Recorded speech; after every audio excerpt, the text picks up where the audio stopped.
پاکستان کی تاریخ میں دیکھا جائے تو کچھ ایسی شخصیات گزری ہیں جن کی زندگی اصولوں پر ڈٹے رہنے کی ایک جیتی جاگتی مثال ہے۔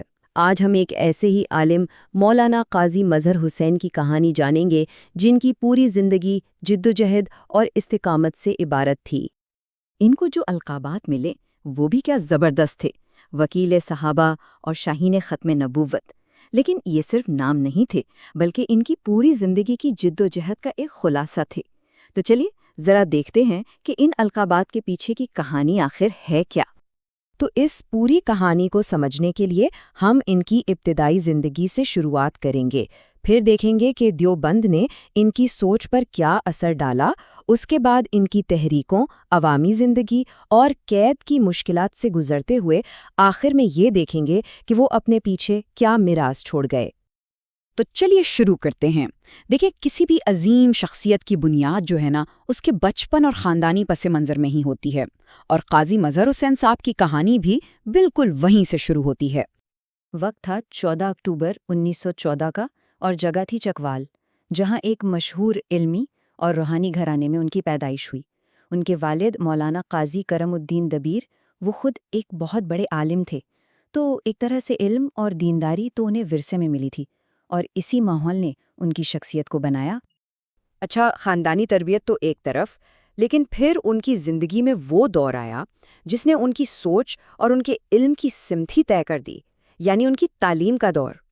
اپنی شروعاتی تعلیم مکمل کرنے کے بعد وہ مزید علم حاصل کرنے کے لیے سیدھا اس وقت کے سب سے بڑے علمی مرکز دارالعلوم دیوبند پہنچ گئے۔ اس زمانے میں دارالعلوم دیوبند کی بہت اہمیت تھی، پورے برِ صغیر میں اسلامی علوم کا گڑھ سمجھا جاتا تھا اسے۔ دیوبند میں انہیں اس دور کے جو بڑے بڑے چوٹی کے علماء تھے ان سے سیکھنے کا موقع ملا، خاص طور پہ شیخ الاسلام حسین احمد مدنی۔ ان سے انہوں نے براہ راست حدیث کا علم حاصل کیا، صرف تعلیم ہی نہیں لی بلکہ ان کے باقاعدہ مرید بھی بن گئے، اور یہی وہ فکری تربیت تھی جس نے ان کی پوری زندگی کے کام کی بنیاد رکھی۔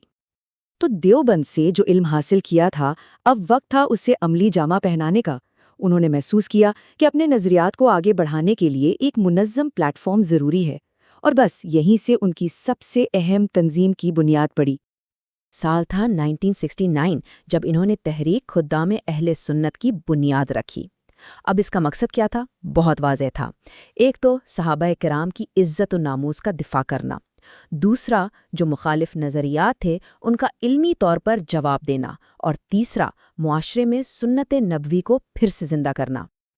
اب ایک تنظیم تو بن گئی تھی، لیکن قاضی صاحب صرف کتابوں اور مدرسوں تک محدود رہنے والوں میں سے نہیں تھے۔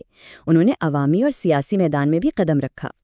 ان کی جو عوامی زندگی ہے نا، وہ پاکستان کی اہم ترین مذہبی اور سیاسی تحریکوں سے جڑی ہوئی ہے۔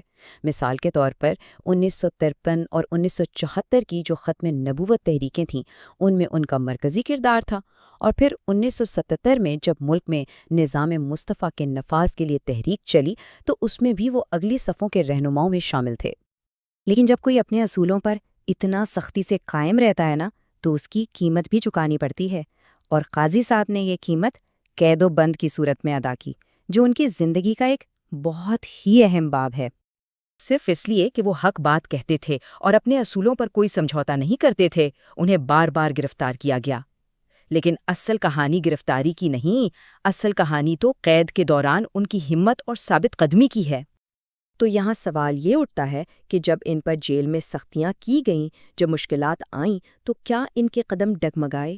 ان کا عزم کیسا رہا؟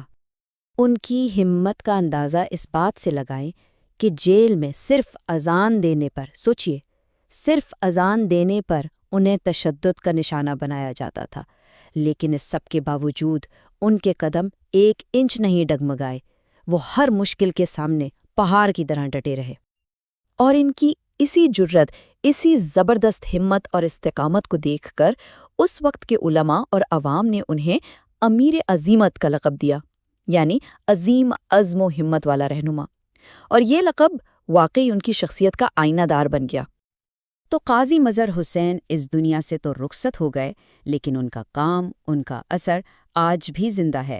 چلیے دیکھتے ہیں کہ وہ اپنے پیچھے اداروں اور تحریروں کی شکل میں کیا میراث چھوڑ گئے۔ سب سے پہلے انہوں نے چکوال میں جامعہ عربیہ اظہار الاسلام کے نام سے ایک دینی ادارہ قائم کیا جو آج بھی علمی خدمات انجام دے رہا ہے۔ اس کے علاوہ انہوں نے کئی تحقیقی کتابیں لکھیں اور اپنے دور کے جو مشکل ترین مذہبی سوالات تھے ان کا علمی جواب دینے میں انہیں ایک خاص مقام حاصل تھا۔ دین کے لیے اس قدر جد و جہد کرنے والی یہ عظیم شخصیت 26 جنوری 2004 کو اپنے خالق حقیقی سے جا ملی، لیکن ان کا کام اور ان کی میراث آج بھی ہمارے درمیان موجود ہے۔ تو اس پوری کہانی کا نچوڑ کیا ہے؟ اس کا خلاصہ یہ ہے کہ ان کی زندگی نے یہ ثابت کر دیا کہ جو لوگ کسی مقصد اور نظریے کے لیے جیتے ہیں نا، وہ چاہے جتنی بھی مشکلات آ جائیں اپنے اصولوں پر کبھی سمجھوتا نہیں کرتے۔ اور یہ بات ہمیں ایک بہت گہرے سوال پر چھوڑ جاتی ہے، کیا واقعی اصولوں پر قائم رہنا اور سمجھوتا نہ کرنا ہی کسی مقصد سے سچی وابستگی کا اصل پیمانہ ہے؟ یہ ایک سوچنے والی بات ہے۔